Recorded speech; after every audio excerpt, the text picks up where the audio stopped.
우크라이나와 러시아 전쟁이 시작한 지 1년이 넘었고 지금 2달이 더 이제 지났는데요. 이 전쟁이 언제 끝날지 아무도 모릅니다. 코로나가 3년까지 갈지 아무도 몰랐던 것처럼 이 전쟁이 얼마나 오래 갈지 아무도 모릅니다. 이 전쟁 가운데서 가장 주목받는 사람이 있다면 젤렌스키 대통령이라고 할 수 있습니다. 그가 코미디언 출신이라 전쟁이 일어났을 때 세계 언론들은 이 젤렌스키가 도망을 갈 거다, 그리고 빨리 항복을 할 거라고 그렇게 예상을 했습니다. 근데 그는 수도 키이우를 떠나지 않았고 지혜와 용기와 확신을 가지고 전쟁도 잘 수행하고 외교전도 잘 벌리고 국민들도 잘 붙들어주고 있습니다. 그의 나이가 지금 45세인데 이 전쟁이 우크라이나에 유리하게 끝난다면 그는 금세기의 가장 위대한 어떤 인물로 존경을 받을 것 같습니다. 반면에 푸틴은 어리석고 무능하다고 평가를 받고 있습니다. 전쟁을 가장 성공적으로 하는 방법이 뭔가 하면 이제 전쟁의 전문가들이 하는 말이 속전속결입니다. 그 과정이 잔혹하더라도 전쟁을 빨리 끝내는 것이 전쟁을 이긴 나라나 진 나라에게 좋다는 거예요. 왜냐하면 전쟁은 너무 고통스럽고 비참한 것이기 때문에 빨리 끝내야 한다는 겁니다. 근데 전쟁이 길어지니까 두 나라 국민뿐만 아니라 온 세계가 함께 고통을 겪고 있습니다. 푸틴이 이제 전쟁을 일으키면서 잘못 판단한 게 뭔가 하면 이 우크라이나가 완강하게 이렇게 저항할 줄 몰랐고 러시아 군대가 이렇게 약할 줄 이제 몰랐던 겁니다. 만약에 전쟁이 러시아에게 불리하게 끝나면 이 푸틴은 실각하고 러시아는 몰락할 것 같습니다. 이 대통령이 어떤 사람인가 하는 것이 그 나라의 운명을 좌우한다고 할 수 있습니다. 이사야 당시 유다의 왕은 아하스 왕인데 좋은 왕이 아니었습니다. 그 당시 유다는 북이스라엘과 아람 연합군의 침공을 앞두고 있습니다. 이 위기 순간에 아하스의 판단이 너무나 중요했습니다. 그런데 아하스는 이사야가 옆에서 이 연합군은 곧 망하니까 하나님 말씀을 의지하라고 그렇게 아무리 이야기했는데 안 들었어요. 아수르, 강대국 아수르를 의지합니다. 그 결과는 이제 그 아하스가 기대한 대로 이 두 나라가 아수르 왕에게 이렇게 망하긴 하지만 이 아수르가 유다까지 삼키려고 하는 겁니다. 아하스는 이 하나님보다 아수르를 더 의지하고 하나님의 말씀을 버림으로 어떻게 됩니까? 이 앞에 말씀 8장 21절과 22절을 보면 공고해요. 굶주리고 위를 보나 아래를 보나 환란뿐이고 흑암 가운데 지내게 되는데 고통의 흑암과 심한 흑암 가운데 지내게 됩니다. 유다는 이 왕을 잘못 만나서 철저하게 망하고 아무런 소망도 없게 된 겁니다. 그런데 오늘 말씀인 9장에 보면 유다 백성에게 빛이 비쳐요. 그리고 구원이 임하고 부흥이 임합니다. 그러니까 유다 백성들이 뭘 잘해서가 아니고 은혜로 이제 이런 회복이 주어집니다. 이 은혜가 한 아기의 탄생으로 시작이 되는데 예수 그리스도죠. 메시아 곧 예수 그리스도를 통해서 놀라운 구원과 회복과 부흥이 임하는 겁니다. 오늘 말씀은 그 핸델의 메시아에 나오는 아주 유명한 이제 성경 구절이 있습니다.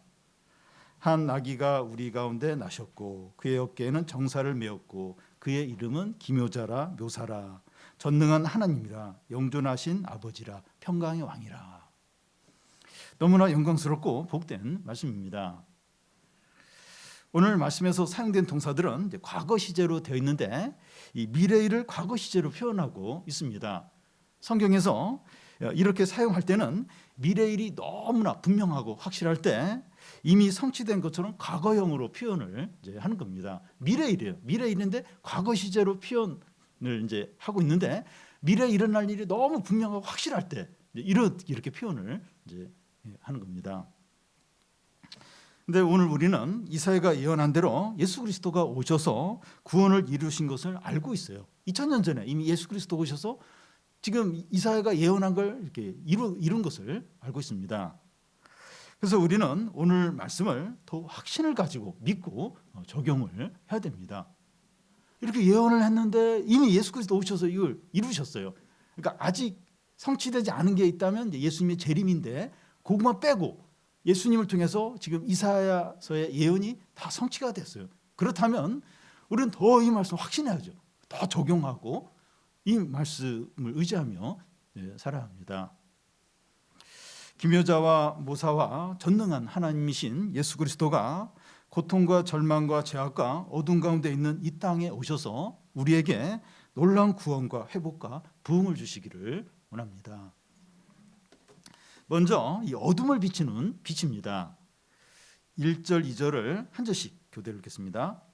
전에 고통받던 자들에게는 흑암이 없으리로다. 옛적에는 여호와께서 스불론 땅과 납달리 땅이 멸시를 당하게 하셨더니 후에는 해변길과 요단 저쪽 이방의 갈릴리를 영화롭게 하셨느니라.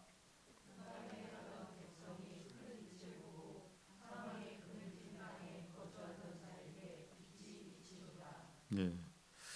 일본 영토 중에서 가장 소외되고 낙후된 곳이 오키나와라고 할 수 있습니다. 오키나와는 그 일본 영토 중에 제일 남쪽에 있는 그 섬인데요. 이 오키나와 사람들은 자기들은 그 일본 본토로부터 버림받았다 이런 생각을 많이 가지고 있습니다. 역사적으로 그것을 증거하는 사건이 그 2차 대전 때 미국이 이제 그 일본 그를 침공하면서 오키나와 남쪽에서부터 치고 올라왔는데 그때 이제 많은 학살들이 이루어졌어요. 근데 오키나와 사람들이 일본 본토에 이렇게 좀 도와달라고 수차례 요청을 했는데 일본 본토에서는 포기를 이제 오키나와를 포기하면서 안 도와줬습니다. 그래서 많은 이제 사륙이 이제 그때 있었습니다. 이스라엘 가운데 이런 곳을 제일 버림받은 곳을 이제 고른다면 스불론과 납달리입니다. 이 납달리의 위치는 이스라엘 지파 중에 이제 북쪽에 위치해 있고 그 납달리는 스불론은 납달리 바로 아래 이제 위치해 있습니다.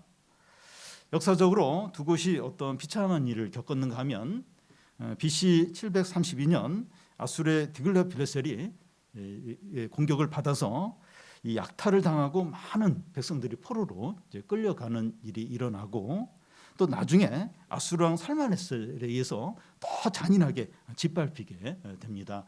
그러니까 이 납달리하고 스불론이 이스라엘 제 북쪽에 있어요. 그러니까 아수르가 북쪽에 있으니까 아수르로부터 두 번에 걸쳐서 아주 참혹하게 이렇게 짓밟히고 약탈을 당하고 포로 잡혀가는 일을 이 납달리와 스불론이 겪게 됩니다.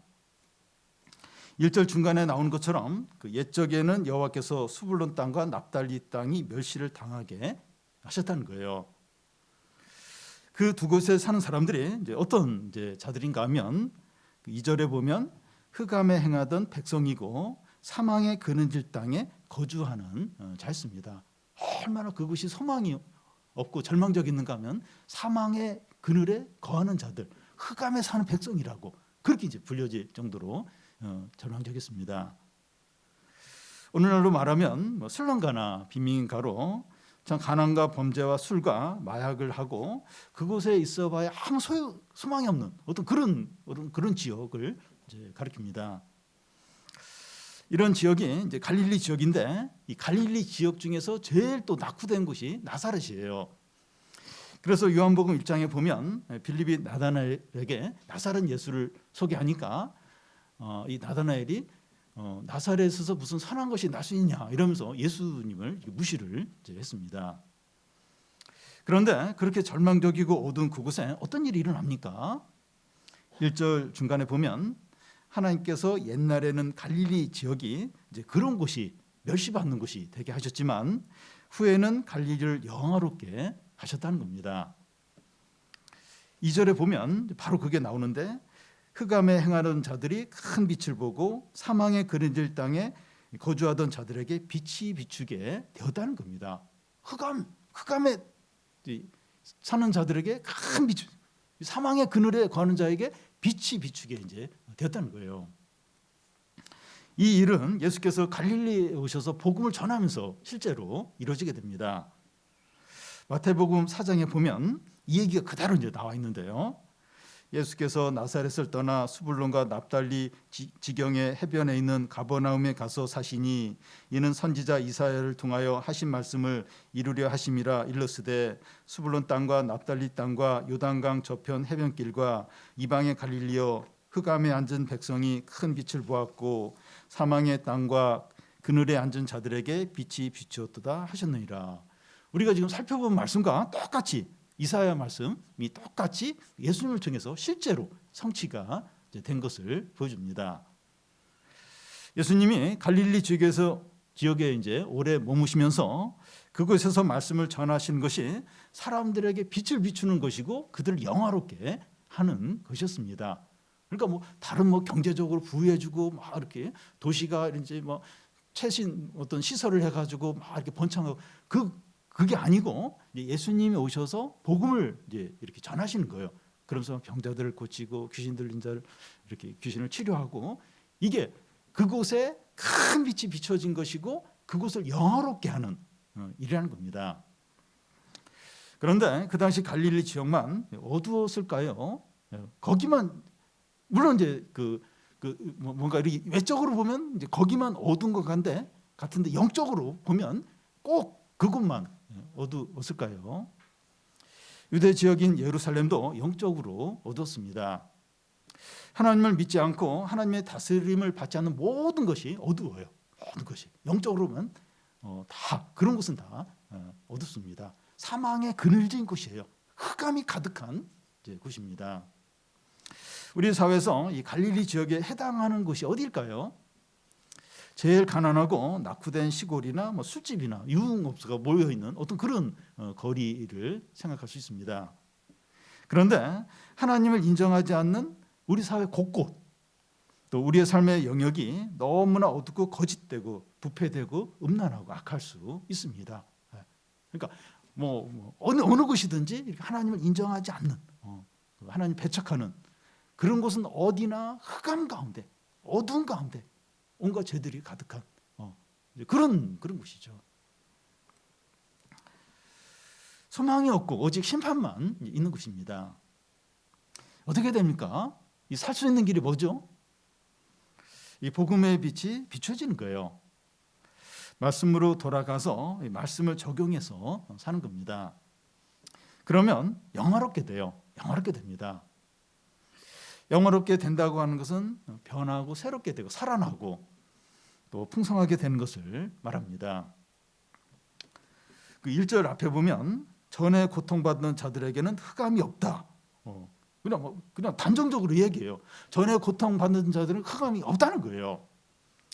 전에는 흑암 가운데서 절망과 고통과 두려움과 불신앙 가운데 살았는데 이제는 흑암이 없다는 겁니다. 얼마나 감사한지 모릅니다. 예수님이 이 어두운 이 땅에 오시고 절망적인 우리의 삶에 오시면 흑암이 없어요. 빛 가운데 살게 된다는 겁니다.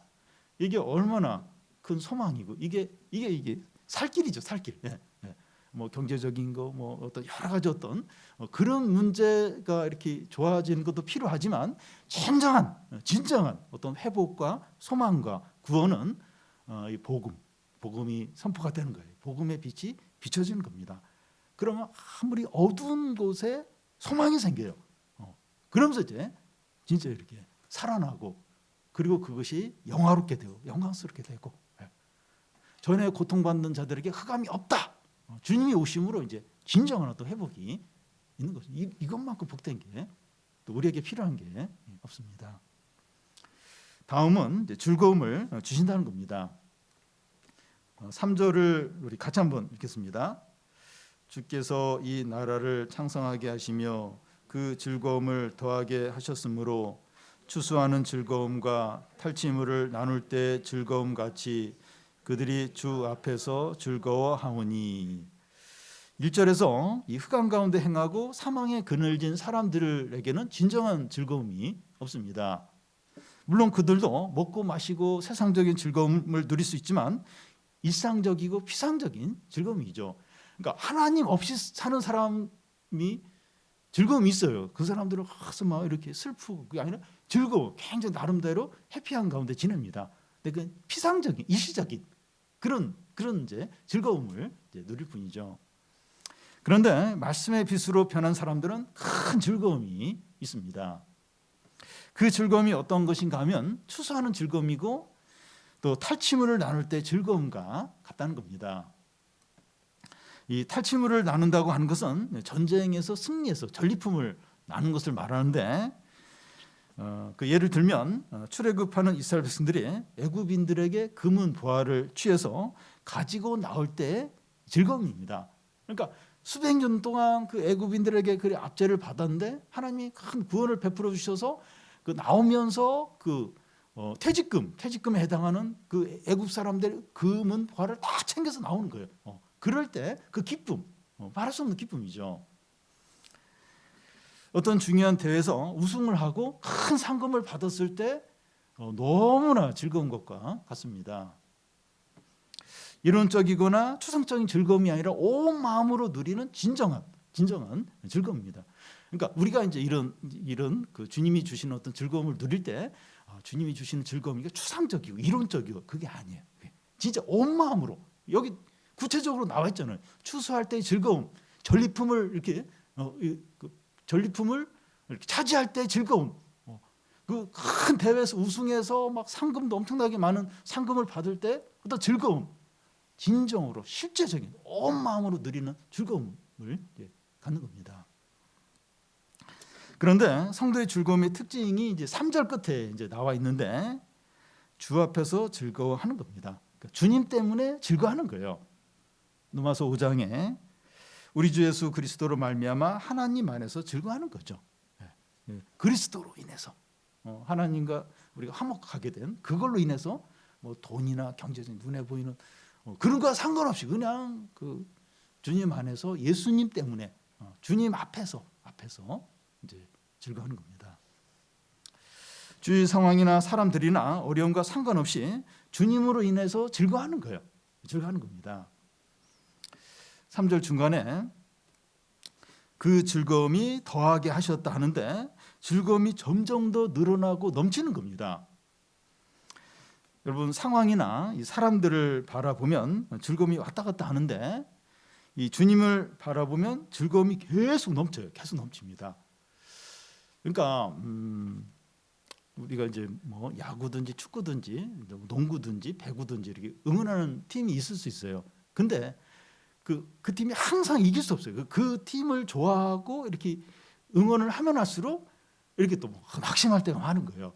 그러니까 이 세상의 즐거움이 다 그래요. 뭐 돈 버는 것이나 뭐 승진하는 것이나 성공하는 것이나 뭐 자녀들에 대해서 기뻐하는 것이나 이 세상에 있는 것은 이게 항상 기뻐할 수가 없고 어느 때가 되면 딱 그게 이제 끝나요.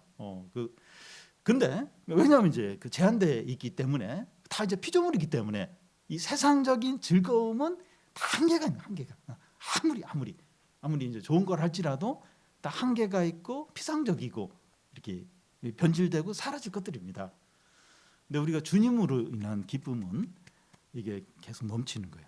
시간이 지나면 지날수록 더 깊고 풍성하고 더 엄청나요. 왜냐하면 주님 너무 크시기 때문에. 그러니까 우리가 이렇게 주님을 알려고 해도 다 몰라요. 그래 조금만 알고 그걸로 조금 기뻐하는 건데 주님을 알면 알수록 주님을 경험하면 경험할수록 그게 막 말할 수 없이 넘치는 거예요. 엄청나요. 그래서 우리가 잘 그렇게 하지 못해서 그렇지 우리가 주님을 바라보고 주님 앞에서 즐거워하고 하면 계속 넘쳐요. 풍성해지고 더 엄청나게 되고 그런 즐거움이죠. 즐거움이 넘치는 이유가 무엇입니까? 바로 이제 4절 5절에 나와 있는데 한 절씩 교대로 읽겠습니다. 이는 그들이 무겁게 맨 멍에와 그들의 어깨 채찍과 그 압제자의 막대기를 주께서 꺾으시되 미디안의 날과 같이 하였음이니이다.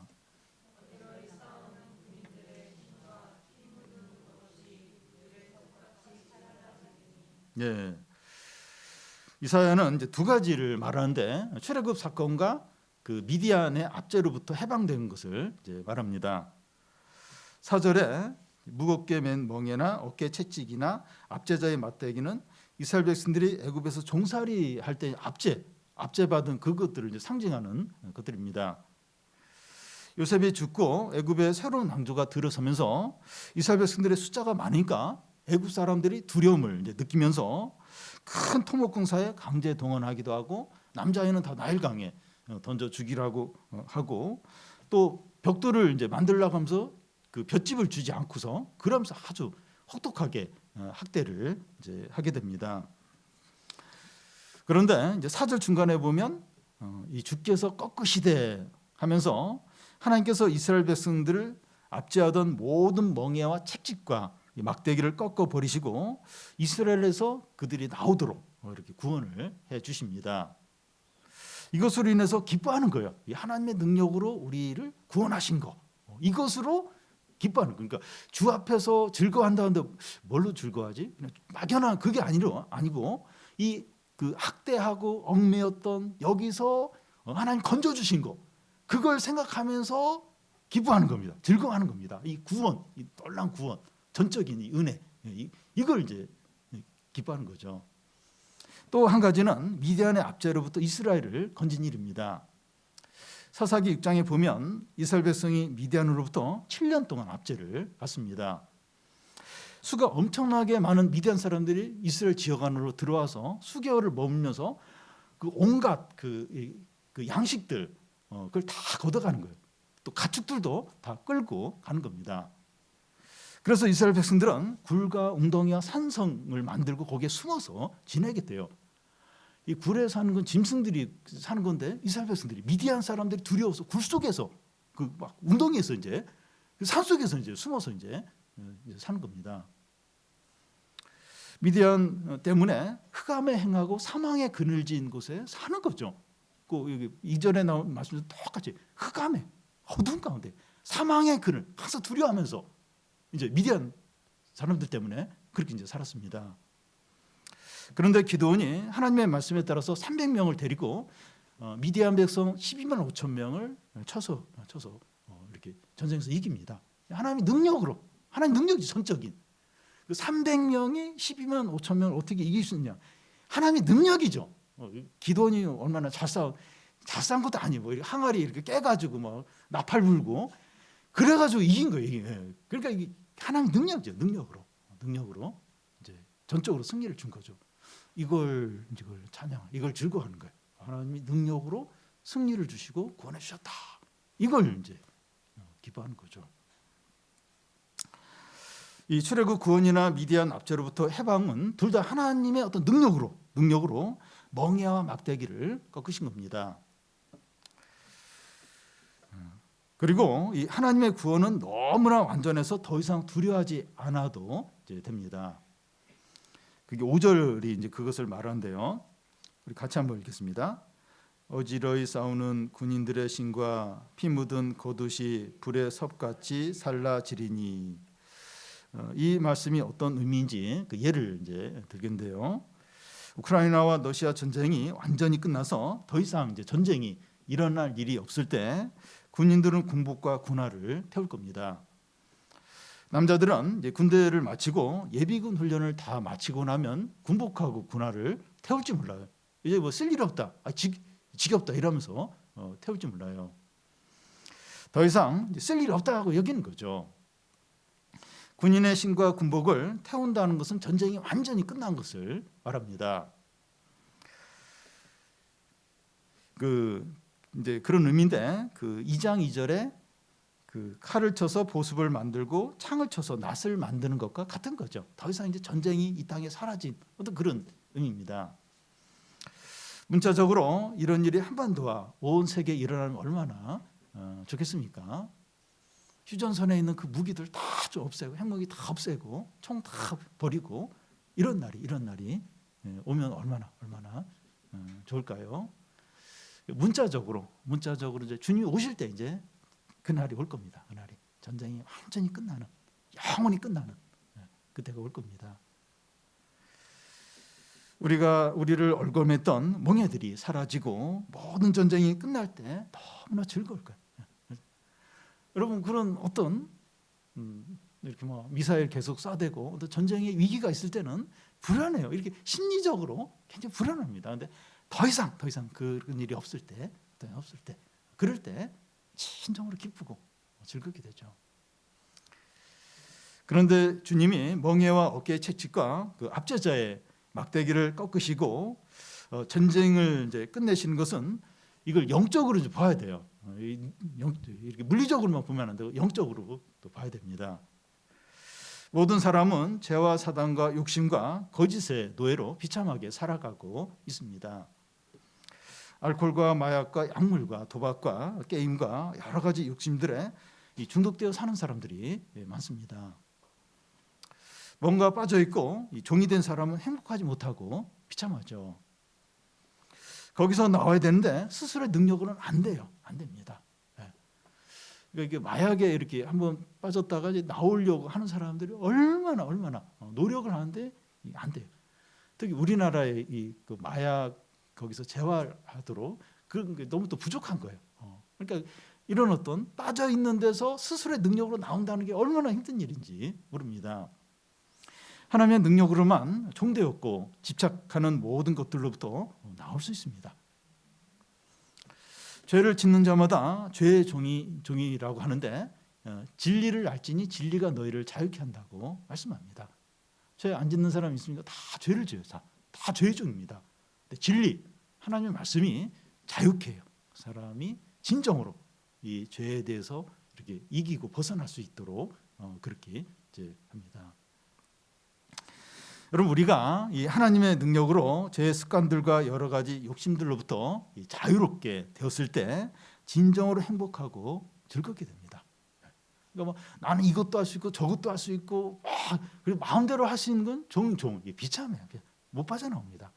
근데 그런 어떤 욕구들, 욕심들을 절제했을 때, 또 이렇게 통제할 때 어떤 진정한 즐거움, 그 행복이 있습니다. 세상 재미나 술이나 여러 가지 유혹들을 거절하고 절제할 때 진정으로 행복하죠. 진정으로 행복합니다. 그리고 이 사람들과의 어떤 부당한 관계나 또 이 직장의 부조리한 구조나 이 악한 이 관행이 없어지도록 막 노력도 하고 기도를 했는데 그게 이제 딱 이렇게 근절되고 사라질 때 진짜 행복하죠. 진짜 행복합니다.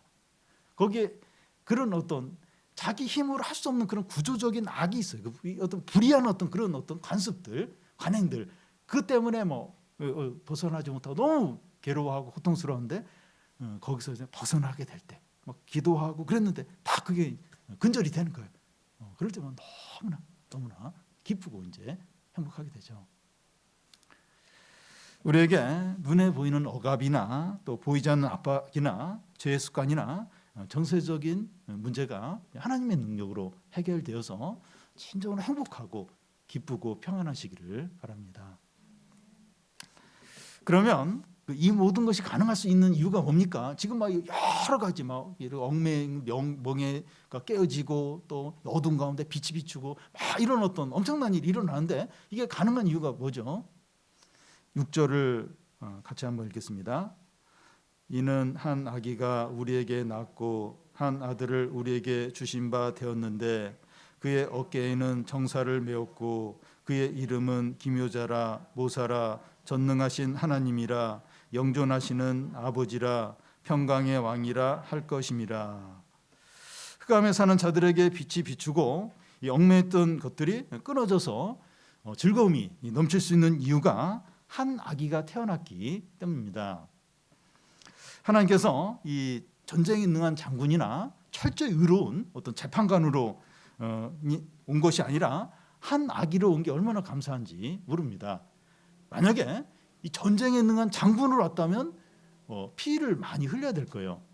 또 철저한 재판관, 철저히 의로운 재판관으로 왔다면 많은 사람들이 형벌을 받을 수밖에 없을 겁니다. 그런데 하나님의 아들이 아기로 태어나서 우리와 똑같이 자라고 살아가셨어요. 하나님이 겸손하게 우리와 똑같이 되셨기 때문에 우리를 너무나 잘 이해를 하십니다. 그러니까 2000년 전에 그 중동에 거기서 33년간 사셨어요.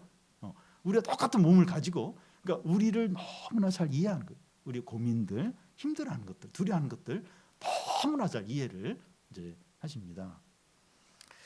예수님은 섬기러 오셨고 죄인들을 부르러 오셨습니다. 이거 한번 생각해 보세요. 그렇게 크신 분이 섬기러 오셔. 그리고 죄인들을 부르러 오신 겁니다. 그러니까 모든 사람에게 소망이 있어요.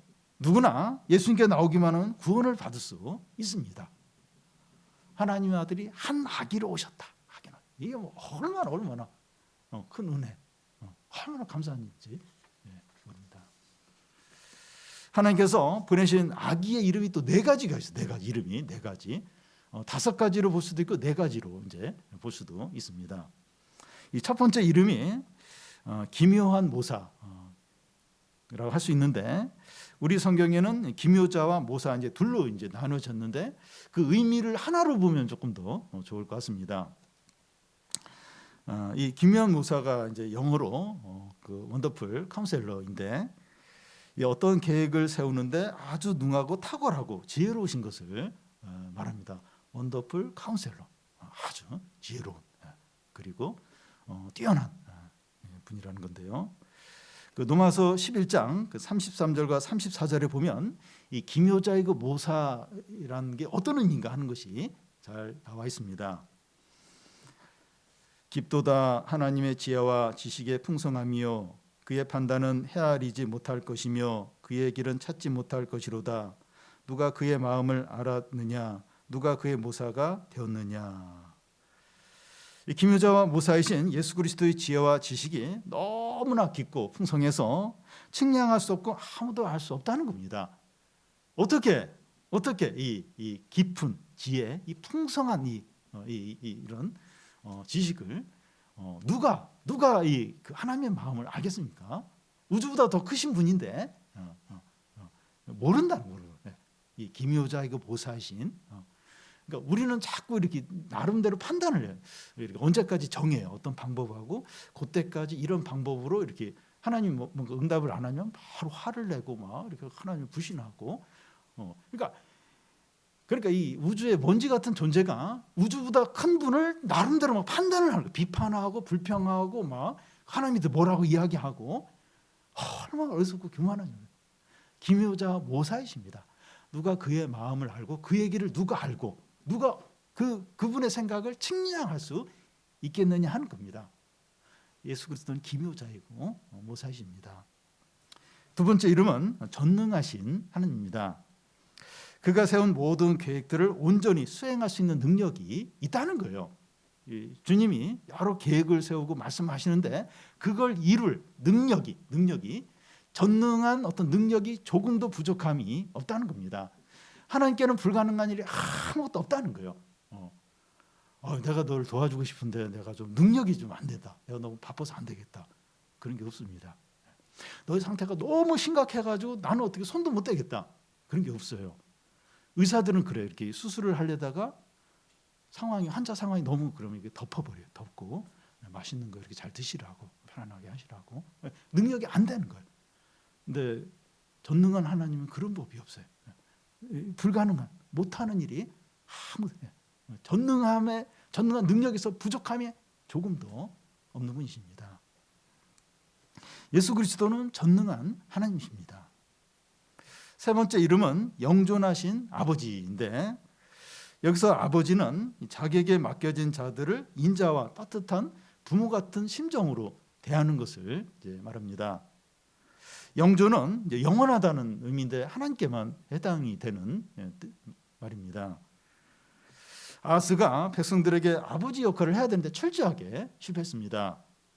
그런데 예수 그리스도가 인자와 사랑으로 백성을 돌보는 영원한 아버지시라는 거예요. 아버지, 인자와 사랑으로 영원히 돌보는. 예수님은 제자들을 끝까지 사랑하십니다. 예수님 체포되시기 전날 그런 말씀.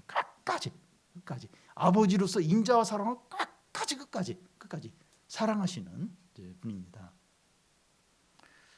네 번째 이름은 평강의 왕이라는 거예요.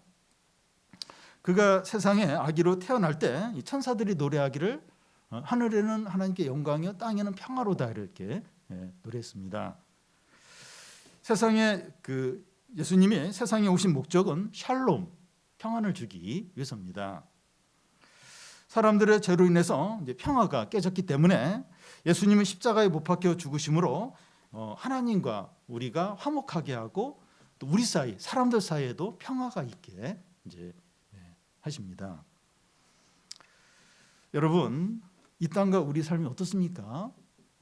이 땅 지금 이 세상이 어떻습니까? 또 우리 삶은 어떻습니까? 우리는 절망과 어두운 가운데 있고 여러 가지로 압박을 받을 수 있는데 예수 그리스도의 네 가지 이름을 부르며 의미를 생각을 하는 겁니다. 이 이름 하나하나가 얼마나 엄청나고 얼마나 대단한지 몰라요. 기묘자 모사, 전능한 하나님, 영존하시는 아버지, 평강의 왕. 근데 이 하나님이 이 예수 그리스도가 임마누엘, 우리와 함께 하세요. 우리와 함께. 이 크신 하나님이 기묘자 모사, 전능한 하나님, 영존하신 아버지, 평강의 왕이 우리와 함께 임마누엘 하기 위해서 오셨습니다. 우리가 너무나 칠흑같이 너무나 절망, 빛이 하나도 너무 칠흑 같은 어둠 가운데 있다 할지라도 이분이 기묘자 모사, 이 전능한 하나님이 함께 우리를 얽매고 또 우리를 고통스럽게 하게 압제하고 그게 너무 커요. 도저히 내 힘으로 어떻게 감당이 안 돼요. 뭐 사랑 관계든 정서적인 문제, 경제적 문제든지 뭐든지 너무나 나를 짓누르고 압박하고 죽을 것 같아요. 근데 전능한 하나님, 영존하신 아버지, 평강의 왕, 기묘자 모사, 이분이 함께 임마누엘 함께 부족한 게 없습니다. 두려운 게 없어요. 그래서 자꾸 이 이름을 이렇게 암송을 하는 겁니다. 의미를 생각하는 거예요. 기묘자 모사, 전능한 하나님, 영존하신 아버지, 평강의 왕, 그걸 암송을 하는 거예요. 의미를 생각하는 겁니다.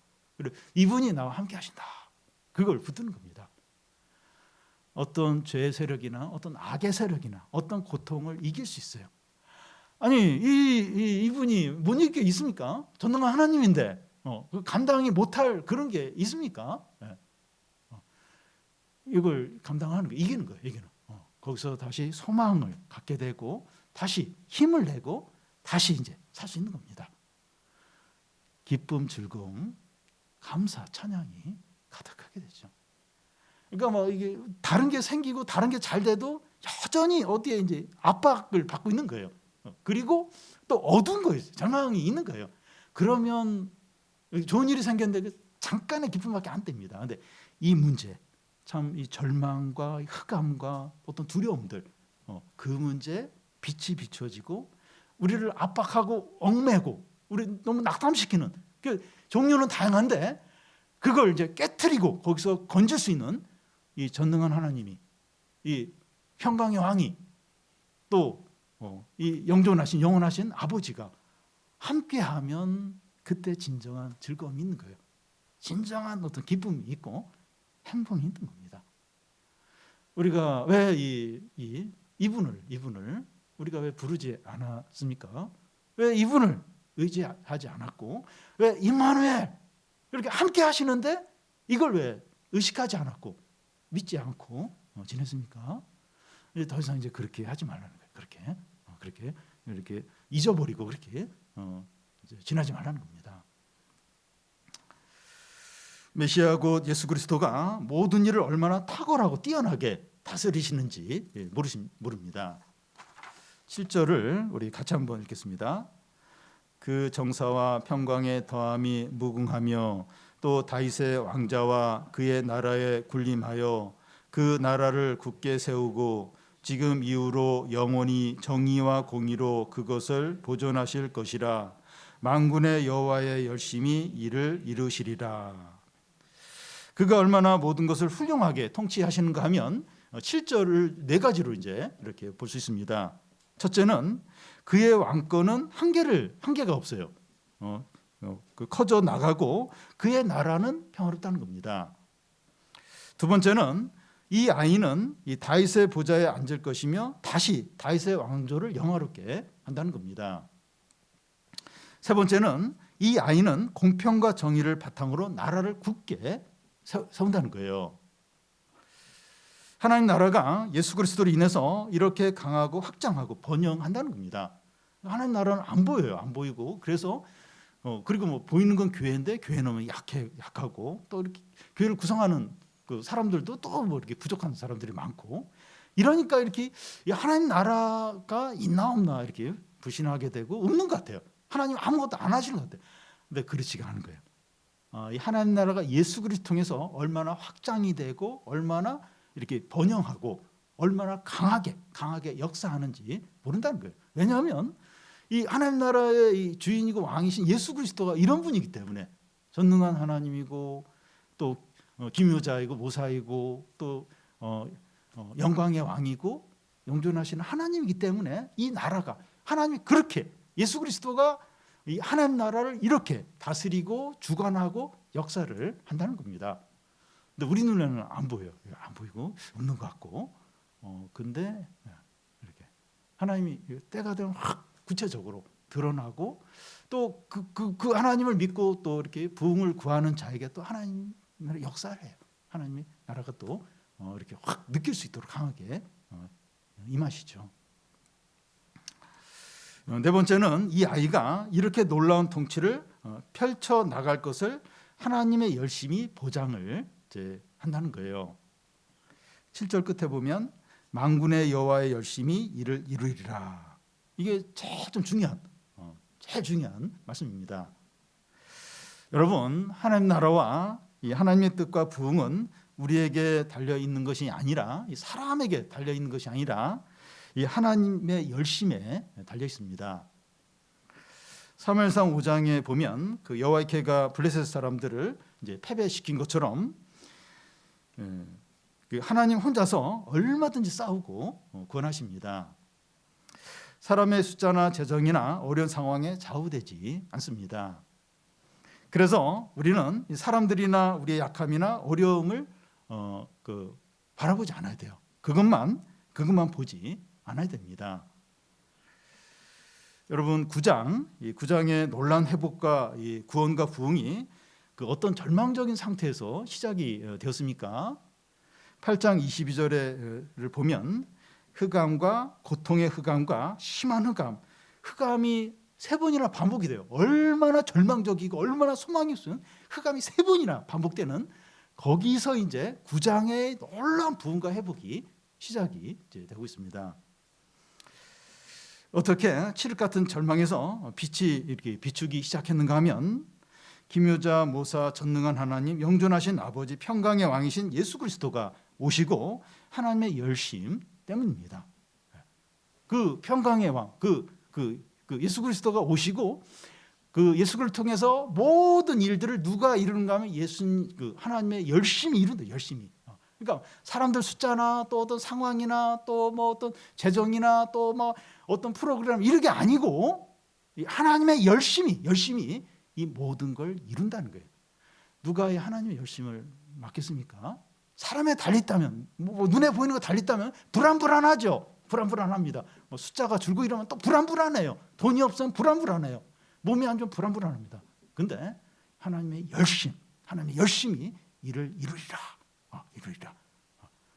그러면 아무리 아무리 절망이 있다 할지라도 이 소망이 있어요. 소망이 있고 아무리 막 얽매고 그 모든 게 무너지고 그렇다 할지라도 살 길이 열리는 겁니다. 이런 부흥이 언제 일어나는가 하면 이렇게 교회가 진짜 없어질 거 하고 너무나 절망적이고 교인들은 다 침체돼 있고 약해져 있고 막 어떤 그럴 때 그래서 이제 교회가 끝장날 것 같을 때 또 이상하게 막 불이 타오르면서 확 회복이 되는 역전이 되는 그런 부흥이 임할 때가 많습니다. 그러니까 그게 가능한 이유가 예수 그리스도와 하나님의 열심 때문입니다.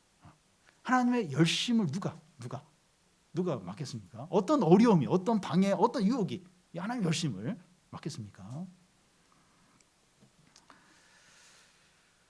그 예수님이 임마누엘 우리 함께 하시고 그리고 또 하나님의 열심히 이 모든 것을 이루시고 부족한 게 없어요.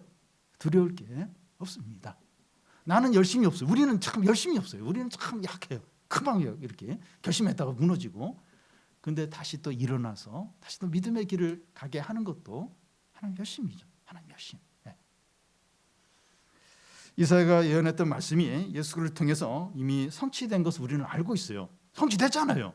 그 한 아기가 왔잖아요. 아기가 와서 이 사람들의 죄 문제를 해결하고 또 부활하시고 또 오순절날 성령을 내려주셔서 이 부흥을 이제 경험하게 하시고 이미 이루어진 걸 알고 있습니다.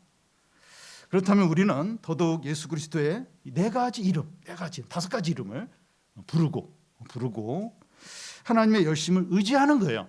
다른 거 눈에 보이는 거 하나님의 열심을 의지해서 어떤 상황에서도 담대하게 확신 가운데 나아가고 주님이 주시는 승리로 인해서 기뻐하고 즐거워하시기를 바랍니다.